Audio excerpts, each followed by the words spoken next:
이스라엘이 에발산과 그리심산에서 이 하나님에 대한 헌신을 재확인하면서 이 가나안의 왕들은 모여서 이스라엘을 공격할 준비를 하고 있었습니다. 이들은 여리고와 아이성이 이 패배했다는 소식을 전해 들었습니다. 그냥 가만히 있을 수 없다는 것이죠. 이들은 공격에 나서서 이 가나안의 땅을 침공하고 있는 이스라엘 백성들을 마음을 합하여 연합하여 공격하기로 결심을 합니다. 가나안 도시 국가들이 항상 연합하고 동맹을 했던 것은 아닙니다.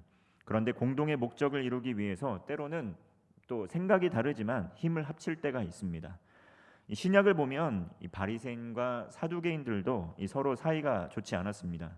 그런데 눈의 가시와 같은 그 예수님을 제거하고자 하는 공동의 목적이 있을 때 그들이 한 마음으로 연합해서 이 예수님을 십자가에 못 박혀 돌아가시도록 힘을 합쳐서 이를 이룬 것을 보았습니다. 이처럼 가나안 땅은 적과 꿀이 흐르는 땅이지만 수많은 대적들이 기다리고 있고 난관과 어려움이 가득한 땅이었습니다. 가나안 땅은 성경을 보면 언덕과 골짜기가 많았다 이렇게 말씀을 하고 있습니다. 아마도 성지순례를 가신 분들은 이 가나안 땅, 이 이스라엘에서 이 언덕과 또 골짜기들을 경험하셨을 것입니다. 적과 꿀이 흐르는 풍요의 땅이었지만 언덕과 골짜기를 넘어야 했다는 것입니다. 이처럼 그리스도인으로 사는 우리들도 이 천국의 소망을 살아가지만 하나님께서 약속하여 주신 그 가나안 땅, 이 천국으로 나아가기까지 우리의 삶에서 수없는 언덕을 만나고 골짜기를 만날 때가 많습니다. 그러나 가나안 땅을 주시겠다고 약속하신 하나님께서 이 언약과 약속을 이스라엘 백성들에게 이루어 주셨는데 마찬가지로 우리의 삶에 어떠한 난관이 있더라도 하나님께서 함께 하시면 우리는 승리할 수 있습니다. 그러나 이스라엘 백성은 이 아이성의 성공 이후에 오늘의 본문의 말씀처럼 다시 한번 방심을 하게 됩니다. 여리고성을 또 함락한 후에 방심하여 큰 패배를 거두었는데 또 아이성에서 승리를 거둔 후에 다시 한번 또 사탄이 틈타게 된다는 것입니다. 이처럼 성공 후에는 늘 위험이 도사리고 있습니다. 큰 축복을 경험한 후에는 이 적을 맞을 준비가 되어 있어야지 그렇지 않으면 큰 낭패를 당할 수 있다라는 것을 성경은 교훈하고 있습니다. 왜냐하면 끊임없이 영적인 전쟁이 늘 벌어지고 있기 때문입니다. 전쟁이 한번 끝났다고 해서 끝나는 것이 아니라 늘 깨어있어 대비하지 않으면 위험이 도사리고 있다는 것입니다. 이처럼 눈앞에 보이는 것이 전부가 아닙니다. 다윗이 위기를 겪은 것은 계속되는 승리, 계속되는 마주하는 대적 때문에 위기를 겪은 것이 아니라 승리 이후에 나태함이 찾아왔을 때 다윗은 큰 위기를 겪고 범죄하게 되었습니다. 오늘 본문도 이스라엘 백성을 가장 크게 위협하는 대적은 바로 앞에 보이는 이런 연합군이 아니었습니다. 여호수아 이스라엘 백성들에게 호의적으로 그럴듯한 모습으로 다가왔던 기브온 족속, 그들이 이스라엘 백성들을 속이고 기만했습니다. 이처럼 사탄은 교묘하게 다가와서 어느 때라도 하나님의 백성을 미혹하고 유혹하기 위해서 애를 씁니다. 베드로전서 5장 8절은 말씀합니다. 근심하라 깨어라 너희 대적 마귀가 우는 사자같이 두루다니며 삼킬 자를 찾나니. 이 보이는 것만이 이 세상의 전부가 아니라는 것을 우리는 알아야 됩니다. 아무래도 이 보이는 것이 전부인 것처럼 살아가는 이 세상이다 보니까 이 사람들이 눈앞에 있는 것이 전부라고 생각을 하지만 성경은 끊임없이 영적인 세력이 있다, 어둠의 영이 있다, 보이는 것이 전부가 아니다라고 계속해서 말씀을 하고 있습니다. 특별히 에베소서 6장의 말씀을 보면 우리가 싸우는 대상, 그것이 혈과 육이 아니다 이렇게 말씀하고 있습니다. 혈과 육이 아니라 어둠의 영, 그 배후에 사탄이 있다는 것입니다. 이 사탄은 방심하고 있는 그리스도인들을 집어삼키려고 합니다. 그렇기 때문에 이 공동체가 모여서 함께 말씀 보고 기도에 힘을 쓰면서 늘 말씀으로 깨어 있어야 한다는 것입니다. 이 공동체가 함께 모여서 하나님께서 주시는 전신갑주를 입고 이 사탄의 공격을 막아내고 승리해야 한다는 것을 오늘 성경은 교훈하고 있습니다.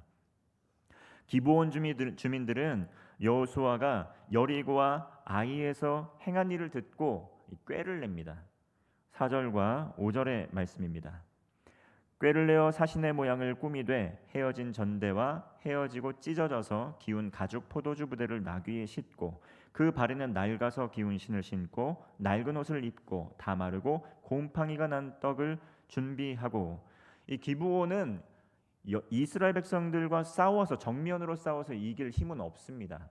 그렇기 때문에 이 이스라엘 진영이 있는 이 기브온에서 이 길갈까지 왔다라는 것입니다. 그런데 기브온에서 길갈까지 거리가 그렇게 멀지 않습니다. 약 30km 정도 떨어진 곳이라고 합니다. 이 걸어서 천천히 걸어가도 한 2-3일 길이면 도착할 수 있는 곳입니다. 신명기를 보면 이 기브온 거민들 역시 여호수아가 진멸해야 하는 가나안 백성들이었습니다. 그들은 정면으로 이스라엘 백성들과 싸워서는 죽을 수밖에 없다는 걸 깨닫고 교묘하게 거짓말로 꾀를 낸 것입니다. 신명기 20장을 보면 이스라엘 백성들은 가나안의 모든 도시를 진멸해야만 했고, 오늘 본문에 나오는 기브온 백성들도 진멸해야 하는 대상들이었습니다. 기브온 사람도 이스라엘 백성이 이 자신들에게 진격할 것임을 알았고, 이 싸워 보았자 질 것이라는 걸 뻔히 알았기 때문에 이스라엘 백성들의 그 목적을 알고 어떻게든 목숨을 건지기 위해서 꾀를 낸 것입니다. 그런데 그 방식이 바르지 않았다는 것입니다. 이들이 택했던 방식은 거짓말이었습니다. 이처럼 때로는 마귀의 종 노릇하는 사람, 이 마귀도 하나님의 말씀을 두려워하고 또 하나님의 사람들을 두려워하고 이 자신의 목적에 따라 말씀을 사용하기도 합니다. 이 마태복음 4장 5절과 7절의 말씀을 보면 사탄도 말씀으로 예수님을 시험하는 것들을 보게 됩니다. 그런데 문제는 사탄이 말씀 구절을 알고 있는 것이 문제가 아니라 이 말씀에 통일성이 없다는 것입니다. 이처럼 오늘날도 몇몇 구절을 가지고 성경의 맥락과 상관없이 그리스도인들을 미혹하고 또 다른 길로 가도록 그 유혹하는 이단들이 많습니다. 이 성경을 전체적인 맥락으로 해석하는 것이 아니라 일부 성경 구절들을 이렇게 꿰어 맞추기 식으로 뽑아내서 해석하고 이 성도들의 분별력을 흐리게 한다는 것입니다. 어떻게 이렇게 꿰어 맞추기 식으로 이야기하는 것이 그럴듯하고 너무나 찰떡같이 맞아떨어지게 해서 정말 그럴듯하게 해서 속아 넘어가게 한다는 것입니다. 그렇기 때문에 우리가 성경을 배워야 할 때 이 전체적인 맥락으로 성경을 듣고 이해할 수 있는 이해력을 반드시 길러야 됩니다. 성경이 전체적으로 무엇을 이야기하고 있는지 그 성경에 대한 이해가 있으면 아무리 구절별로 이렇게 떼어와서 이야기를 할지라도 이렇게 속지 않는다는 것입니다. 바른 성경적 가치관을 갖는 것이 굉장히 중요합니다. 이단은 자신들의 교리에 부합하지 않는 성경 구절은 쏙 빼고 가르치지 않습니다. 배우게 내버려 두지도 않습니다. 필요 없다고 가르칩니다. 그리고 그 뜻을 왜곡시켜서 가르친다는 것입니다. 그래서 이단입니다.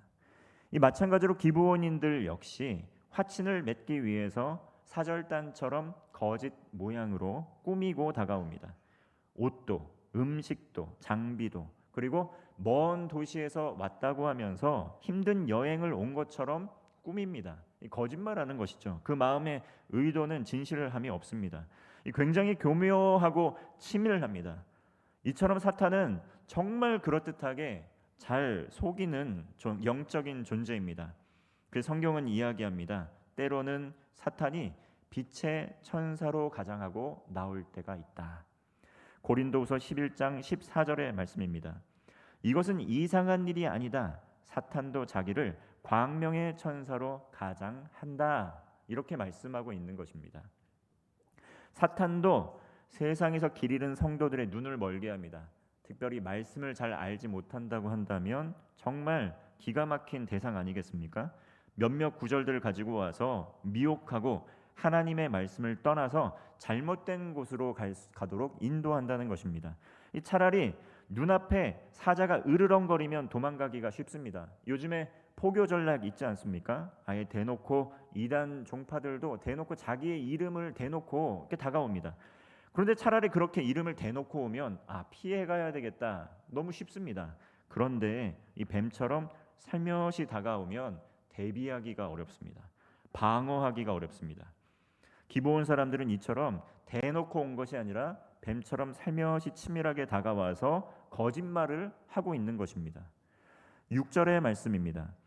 그들이 길갈 진영으로 가서 여호수아에게 이르러 그와 이스라엘 사람들에게 이르되 우리는 먼 나라에서 왔나이다. 이제 우리와 조약을 맺읍시다 하니, 먼저 기브온 사람들은 길갈 진영으로 스스로 찾아옵니다. 이 먼 나라에서 왔으니까 조약을 맺자, 이렇게 거짓말을 하는 것입니다. 기브온은 앞서 말했듯이 먼 나라가 아닙니다. 이 16절의 말씀을 보면 이스라엘 백성들이 화친을 하고 나서 한 2, 3일 정도 가고 나니 이 기브온인들이 그 이웃에 거주하는 사람들이었다는 걸 깨닫고 나서 야, 우리가 속았다, 이것을 알게 됩니다. 처음에는 여호수아가 이들을 의심했습니다. 그래도 의심을 했는데 이 얼마나 거짓말이 치밀했는지 속아 넘어갈 수밖에 없었습니다. 12절과 13절 보면 이 떡은 우리가 당신들에게 오려고 떠나던 날에 우리들의 집에서 아직도 뜨거운 것을 양식으로 가지고 왔으니 보소서 이제 말랐고 곰팡이가 났습니다. 또 우리가 포도주를 담은 이 가죽 부대도 새 것이니 찢어지게 되었으며 우리의 이 옷과 신도 여행이 매우 길었으므로 낡아졌습니다. 이렇게 정말 설득력 있게 거짓말을 한다는 것입니다. 자신들이 가지고 온 떡이 말랐다, 곰팡이 폈지 않냐, 이 3일 길 정도 되는 길에서 왔는데 이렇게 마르고 곰팡이가 필 리가 없지 않냐, 이제 이렇게 설득한 것입니다. 오랜 시간 걸어오면서 말라 비틀어져 버리고 썩어버렸다는 것입니다. 그리고 포도주를 담은 이 가죽 부대도 이제 너덜너덜해지고 낡아졌다는 것입니다. 옷과 신도 오랫동안 걷다 보니까 다 낡아졌다는 것입니다. 누구라도 이 말을 들으면 믿을 수밖에 없습니다. 정말 치밀하지 않습니까? 이 말만 들으면 의심의 끈을 늦추고 이 속을 수밖에 없다는 것입니다. 이처럼 공중의 권세 잡은 자들, 이 사탄은 정말 정교하게 우리에게 거짓말로 속삭여 온다는 것입니다. 그러므로 우리가 영적으로 깨어 있을 수 있는 방법, 그것은 무엇입니까? 그것은 바로 하나님의 말씀을 가까이 하고 그 믿음을 가진, 바른 믿음을 가진 말씀 공동체에서 함께 말씀을 배우고 익히면서 깨어 있는 것입니다. 사탄은 더욱 정교하고 치밀하게 우리의 삶에 거짓된 사상과 생각을 주입하고 있습니다. 이 세상에 성경과 정반대로 말하는 비성경적인 가치관이 범람하고 있는데 이것이 비성경적인 가치관인지 그렇지 않은지에 대한 분별력도 상실하고 있습니다. 이러한 세상의 생각들을 아무런 비판 없이 의식 없이 받아들이게 되면 우리의 삶에 깊이 침투해서 우리에게 영향력으로 드러나게 됩니다. 기쁨, 알 수 없는 염려, 그리고 그 끝을 알 수 없는 근심, 걱정, 이 불신앙을 우리에게 부추긴다는 것입니다. 말씀으로 깨어있지 않으면 속아서 낭패를 당하고 고통을 당하게 됩니다. 그러나 이 하나님의 말씀은 모든 거짓을 물리칠 수 있는 능력이 있습니다. 이 무엇보다도 기브온 거민의 가장 심각한 거짓말, 이들에게 있어서 가장 치명적인 거짓말, 이들에게도 너무 악한 거짓말은 무엇이었냐면 9절의 말씀을 보면 나옵니다. 그들이 여호수아에게 대답하되 종들은 당신의 하나님 여호와의 이름으로 말미암아 심히 먼 나라에서 왔사오니, 이들은 하나님의 이름으로 거짓말을 하게 됩니다. 이것은 이들에게 있어서도 영적으로 굉장히 치명적인 거짓말이었습니다. 여호와의 이름으로 왔다고 거짓말을 합니다. 하나님의 이름을 망령되이 여기는 것, 그것은 하나님께서 용서하지 않는 죄 중에 하나입니다. 기브온 거민도 이스라엘 백성들이 정복해 온다는 소식을 들었습니다. 그런데 여리고성의 라합과 가족들은 어땠습니까? 그들은 거짓의 모습으로 나타난 것이 아니라 이 이스라엘 백성들에게, 하나님의 사람들에게 진실함으로 여호와를 믿고 진실함으로 대해서 구원을 받았습니다. 그런데 기브온 사람은 여호와를 믿지 않고 하나님의 사람들에게 거짓의 모습으로 다가왔다는 것입니다. 오히려 이스라엘 백성들을 속이고 거짓말을 했다는 것입니다. 이단 종파의 어떤 종교적인 그러한 교리를 보면 이 거짓, 모략이라는 이러한 전략을 사용하는 것을 보게 됩니다. 이 믿음의 사람들에게 다가와서 거짓말로 속삭인다는 것입니다. 믿음의 사람들에게 와서 진실함 없는 말들을 내뱉는다는 것입니다.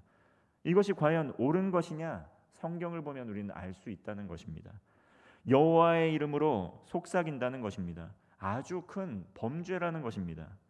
이처럼 사탄은 진실을 말하도록 내버려 두지 않습니다. 그럴듯하게 속여서 그리스도인들이 하나님의 말씀을 거역하도록 이끈다는 것입니다. 정말 진짜와 거짓을 구별하고 우리가 영적 분별력을 갖추려면 먼저 하나님의 말씀을 알아야 합니다. 하나님의 말씀을 통해 하나님께 묻고 구하게 될 때 하나님께서 무엇이 옳은 것인지 무엇이 그른 것인지 이 분별력을 갖게 하시고 가장 선한 길로 우리가 나아갈 수 있도록 인도해 주십니다. 그런데 일상을 살아가면서 오늘날 우리 역시 하나님의 말씀을 구하지 않고 눈앞에 보이는 것만 집중하면서 이 세상을 따라가는 선택을 할 때가 너무나 많습니다. 히브리서 4장 12절은 말씀합니다.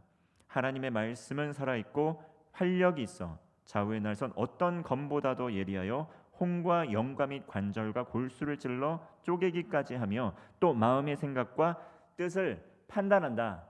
하나님의 말씀이 없는 사람, 이 영과 홍과 및 관절과 골수를 찔러 쪼개는 말씀의 능력이 없이 말씀을 알지 못하고 이 세상을 분별력을 갖고 살아갈 수는 없습니다. 하나님의 말씀이 우리의 마음과 생각과 뜻을 판단할 능력을 갖추게 하고 말씀 없이 살아가다 보면 반드시 실수를 하게 됩니다. 14절과 15절의 말씀입니다. 무리가 그들의 양식을 취하고는 어떻게 할지를 여호와께 묻지 아니하고 여호수아가 곧 그들과 화친하여 그들을 살리라는 조약을 맺고 회중 족장들이 그들에게 맹세하였더라. 여호수아가 이스라엘 백성들이 또다시 실수하게 됩니다. 여리고성 이후에 아이성에서 실수했던 가장 근본적인 이유는 무엇입니까? 속일 수 있다는 것입니다. 잘못된 보고할 수 있다는 것입니다. 그런데 여호와께 물어보면 여호와께서 옳게 대답해 주실 것인데 묻지 않고 보이는 것이 전부라고 생각하고 섣부르게 성급하게 결정했다는 것입니다. 이스라엘 지도자들은 이번에도 아이성 때와 같이 하나님께 묻지 않습니다. 보이는 사실에만 집중합니다. 이들의 말이 논리가 있고 그럴듯하지만 거짓말이었습니다. 주님께 물으면 알 수 있었는데 이번에도 묻지 아니하고라는 성경의 말씀이 눈에 크게 들어온다는 것입니다. 안 물었다는 것입니다. 우리는 답을 먼저 정하고 하나님께서 보여주시는 것들이라고 생각하는 것 중에 우리가 제일 마음에 들어하는 것을 선택합니다. 그러면 안 된다는 것이죠. 하나님의 명령을 구하는 종의 자세로 하나님의 뜻이 무엇인지 알기에 힘을 써야 한다는 것입니다. 잠시 멈춰서 생각하고 기도하게 되면 진짜와 가짜가 보이게 된다는 것입니다. 이 말씀을 통해 분별할 수 있다는 것이죠. 사순절 성경 읽기를 통해서 이 성경을 통독하고 있는데 이 성경 통독을 또 많이 해보시지 않은 분들의 이 여러 고백 중에 하나가 무엇이냐면 성경의 말씀 중에 내가 고민으로 삼고 있었던 것에 대한 답이 많이 담겨 있었다는 걸 이번 기회를 통해서 알았다. 이 성경에 생각보다 내가 고민했던 주제에 대한 답이 참 일목요연하게 많이 담겨 있다는 것을 알게 되었다는 것을 고백하는 분이 있다는 것입니다. 이 성경에 우리가 지금 고민하고 있는 것들, 분별할 수 없는 것들, 많은 것에 대한 답을 이미 하나님께서 우리에게 주셨는데 가장 가까이에 이게 우리에게 주셨는데 그것을 읽지 않고 그것을 가까이 하지 않고 신뢰하지 않으면서 자꾸 우리는 잘못된 선택을 한다는 것입니다. 그러면서 하나님께서 말씀해 주시지 않는다고 하나님을 원망할 때가 많이 있다는 것이죠.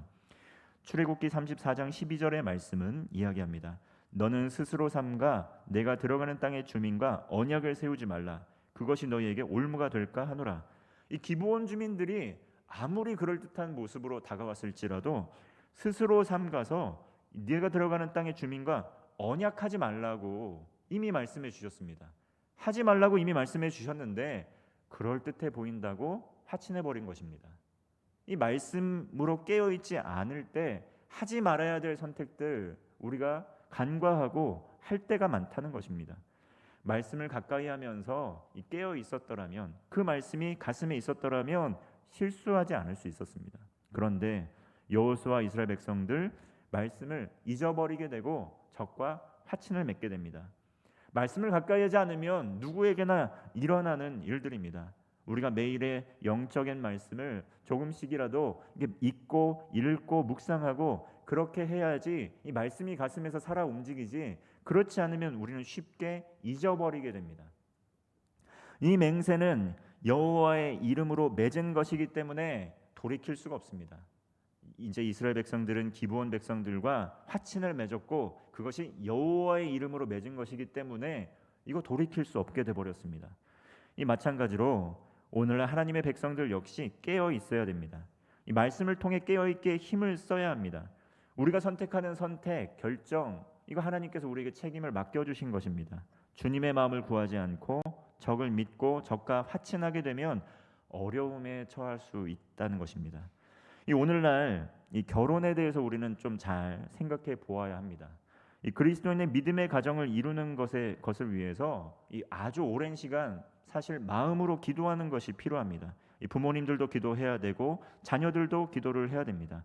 그저 시간이 돼서 때가 돼서 기도하고 때가 돼서 결혼하는 것이 아니라 한 가정이 세워진다는 것은 하나님의 영역이, 하나님의 나라가 다시 한번 재확장된다는 의미를 갖는 것이기 때문에 굉장히 중요합니다.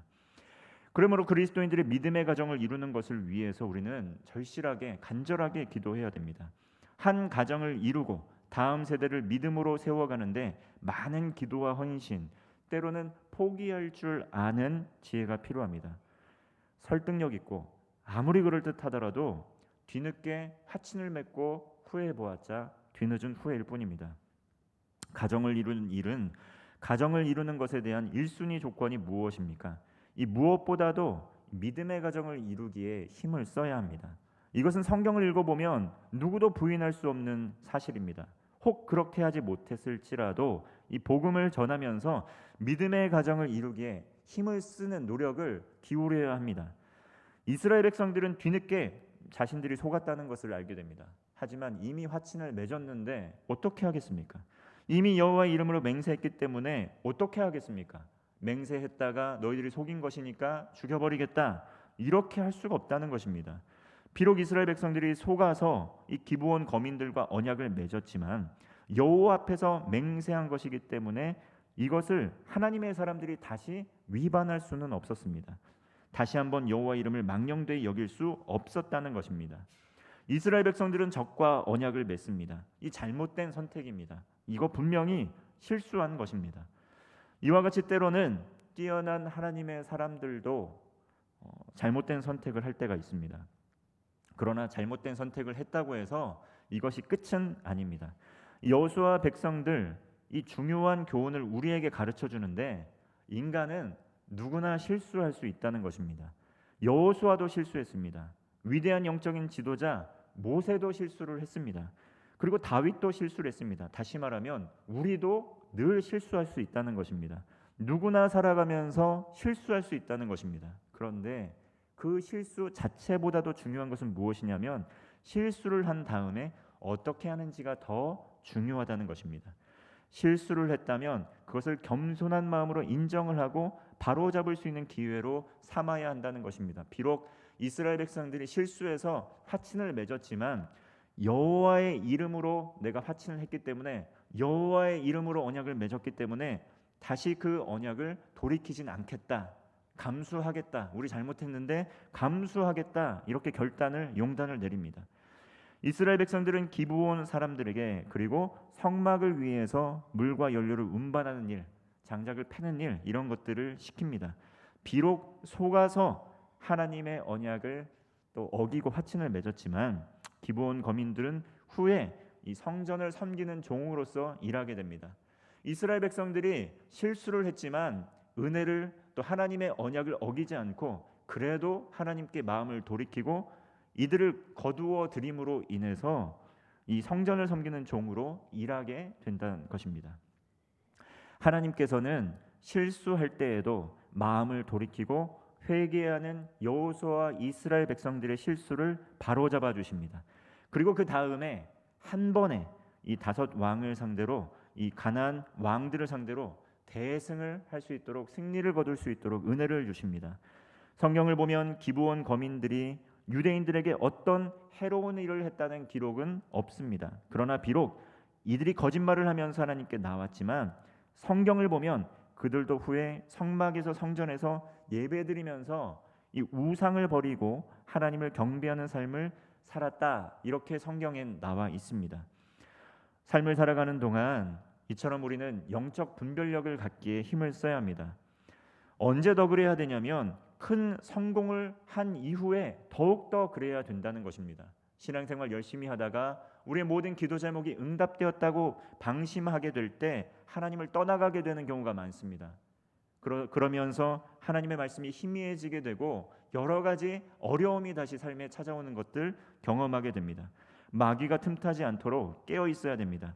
성공할수록, 일이 잘 되어 갈수록 하나님 앞에 겸손하게 하나님께 묻고 구하면서 예배하면서 겸손하게 깨어 있기에 힘을 써야 한다는 것입니다. 늘 성경 보고 기도하며 깨어 있으므로 평생에 하나님께서 주시는 축복과 은혜를 누리는 성도 되시기를 바랍니다. 기도하겠습니다.